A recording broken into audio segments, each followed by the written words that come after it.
Wargamers, 8th edition has finally dropped, so let's talk about Tau Crisis Suits. Let's talk about their options, how they're going to play, and whether or not you actually want to take them in your Tau list. So I got my Index Xenos 2 here, and we're going to go through it. But before we do, I want to say thanks for watching. If you like this video, if you like my other videos, go ahead, hit the like button, hit the subscribe button, and that way you won't miss any of my upcoming 8th edition unit reviews. All right, so basically, Crisis Suits are still good. I'm going to say that up front. I still like Crisis Suits. I think they do a lot of good jobs, and they can fill a role that some other units can't do, and that's what you want in a unit. You want a unit that can do something special, something unique compared to other units, and Crisis Suits can do that. Really, you're going to want to use them for objective grabbing, for backfield deployment, or forefield deployment, basically, in your enemy's deployment zone. So objective grabbing, and also for rapid response. They have ability to deep strike via Manta deployment, and that's going to allow them to respond rapidly to close combat units or to other deep strikers in a way that other units have a hard time doing. So that's their role, and that's important to keep in mind when we're talking about the way that this unit plays and the loadout you're going to want to give it. So going through, you have basically two different options for Crisis Suits. You have the standard Crisis Suit, and then you have the Crisis Bodyguard. The Crisis Bodyguard is a couple points more expensive, but it gives you the opportunity to take wounds off of a character that's within 3 inches and put them on the Bodyguard unit. And so that's good. That's going to pair well with particularly like Farsight or Shadow Sun, your special characters that are going to be up close and personal with different enemy units, that you're going to maybe want to consider taking bodyguards. But either way, everything we're talking about here will apply to either the Bodyguard or the standard Crisis Suit. All right, so the profile has changed quite a bit, actually, for Crisis Suits. They have movement 8, and we'll talk a little bit more about that in a moment. A 5-up weapon skill, which is typical for them. A ballistic skill of 4-up, which is the same. Strength 5 is the same. Toughness 5 is increased, so under the old system, they would be doubled out by a Strength 8 weapon, but doubling out is gone, and they're a little bit more durable now. So Toughness 5. Wounds 3, again increasing their durability. They have 2 attacks and a base leadership of 7, which gets bumped up to an 8 by the Shazwi, or excuse me, the Shazvray upgrade, which is the Sergeant, and then a 3-up save. So similar, but has more wounds and a further move distance. So it moves 8 instead of 6, right? Unit starts off with 3 Crisis Suits. So you can no longer take the Monat configuration, which is just a single suit or 2 suits. You can't do that. You have to have 3 suits, and you can take up to 9 suits in a unit. And of course, just like any unit in 8th edition, you get that Sergeant upgrade, the Shazray, for free. They come equipped stock with a burst cannon, but any Crisis Suit can replace their burst cannon with up to 3 ranged weapons or support systems. So you have 3 hardpoints, as they used to be called, and you can use those to take weapons or support systems, or a combination of those two. There's no longer a built-in multi-track or anything like that. Crisis Suits can take up to 3 weapons, and they can shoot up to 3 weapons just like any other unit. So no base perks as far as support systems. They just take things as they come, basically. They have the Greater Good special rule, allowing them to fire Overwatch for nearby friendly units.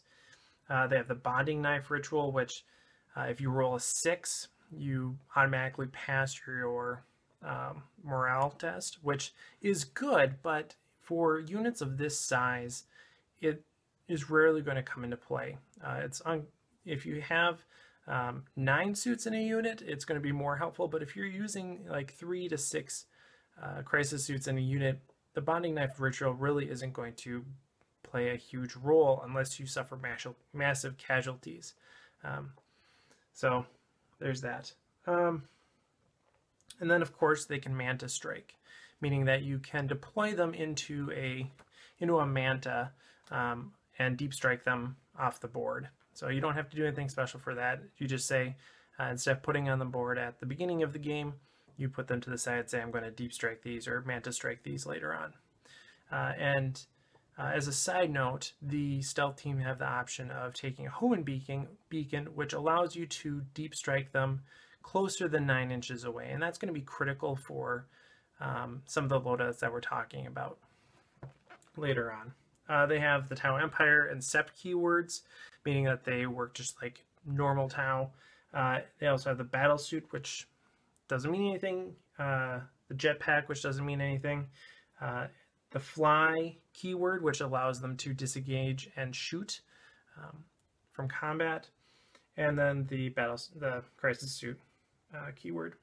So just a few things to unpack there. Like I said, Fly allows them to fall back from combat and still shoot, which is a big deal. This is basically the new jump for Tau. Is they can move 8 inches, ignore cover, which is good, or ignore terrain.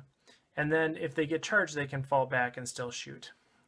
It also gives them kind of weird categorization with regard to a lot of units that have special targeting abilities against units with Fly. So things that are typically meant to be anti-air are going to be stronger against Crisis Suits now because they share this Fly keyword with traditional flyers, which before they didn't have anything in common with traditional flyers, but now they fall into this weird category. So if something has +1 to hit units with Fly, it can hit Crisis Suits a little bit easier, which is tough. Additionally, the Battlesuit keyword allows them to take drones that will basically intercept wounds for them, which is nice.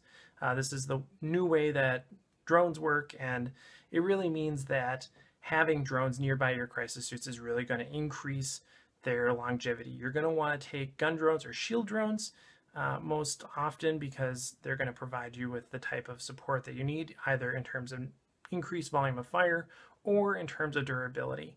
I like the idea of taking shield drones with Crisis Suits because they have an invulnerable save, and I'm going to recommend that you don't take any type of supporting system on most Crisis Suit loadouts. So taking shield drones alongside your Crisis Suits allows you to get the benefits of a invulnerable save without having to take a shield generator, therefore increasing your firepower without giving up durability, which is good.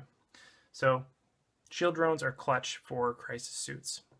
And you're really going to want to use those shield drones when they're targeted by weapons that do multiple wounds or have a high AP, because Crisis Suits, although they have a 3-up save, a 2-up and cover potentially, which is good, they still are going to get wrecked pretty easily by things like Melta or things that do multiple wounds. So there's that. All right. That's the basic profile. So let's talk about what your options are going to be, what you're going to want to do with your Crisis Suits. As I said, I'm almost never going to recommend taking a support system on Crisis Suits because I think the way that they function best is not as a tank unit, not as a long-staying durability unit or anything like that, but as a pointed, strategic, offensive unit. And because of that, you really want to maximize and optimize your firepower with them, and a lot of the supporting systems just don't do that for you. Instead, it's better to have a third weapon than maybe 2 potentially slightly better weapons. And the reason for that is because basically if you take a third weapon, you are having a 50% increase in your output, and if you take a supporting system, it's not going to increase your output by 50% most often. There is one situation in particular that I think about where it is effective, and that's taking 2 burst cannons and a advanced targeting system is more effective against things with a 2-up save than it would be by taking just 3 burst cannons. But I'm also going to recommend against taking burst cannons and Crisis Suits. And the reason for that is because you want Crisis Suits to do things that other units can't. Burst cannons are not unique. They don't have anything that is really special. If you want burst cannons, go with Stealth Suits or take Fire Warriors. Those are going to be a lot more efficient options than Crisis Suits with burst cannons. And yeah, so really the types of weapons that we're looking at for Crisis Suits going to be missile pods. Missile pods are fine. They don't have a particularly high damage output in a lot of scenarios. They're kind of a jack of all trade weapon, but they lack the stats to really be good at targeting frequent or common types of opponents. They don't have enough shots to really do anything about horde armies. They don't have high enough AP to do anything against heavily armored units, and the D3 damage is unreliable. And really, you know, if you're looking to take out something with a ton of wounds, you're better off using a more specialized weapon, so like a fusion blaster, for example. So missile pods, they're a nice jack of all trades weapon, but they are consequently a master of none, and therefore not really my favorite as far as a Crisis Suit loadout anymore. That's a big change from 7th edition. Missile pods used to be huge, and now I just don't think you're going to see them that often. So that really just leaves the cyclic ion blaster, the plasma rifle, the fusion blaster, and the flamer. Yes, there's the airburst fragmentation projector, but come on, no one's going to take that. It's not worth it. So those 4 weapons are really what we have. The cyclic ion blaster is expensive, and it is, again, kind of a jack of all trades weapon, but it has a high rate of fire potentially. It also allows you to overcharge it for a little bit more oomph. The fusion blaster is basically an expensive high damage output weapon with short range, and the plasma rifle is a cheap weapon with a high AP value. The flamer is kind of the opposite. It's a cheap weapon that has a high output of fire, high volume of fire statistic. So those are basically the 4 different roles, and so that basically asks, what is the optimal loadout using those 4 weapons? What's the most bang for your buck? And so I did some math hammer and have tried this out more or less using the wounding likelihood analysis done by 3++. There's a link to that in the comments below, or in the description below if you want to check it out. But basically, the guys at 3++ did some math hammer, and they found out what the likelihood of any of these weapons damaging a specific enemy would be. And that's great. It gives you an idea of the general effectiveness of each of these weapons. But really, in army construction, we're concerned about the efficiency of wounding. So it's kind of like a Moneyball approach. We don't want to buy power, we want to buy wounds. And the best way to buy wounds is for as little or as few points as possible.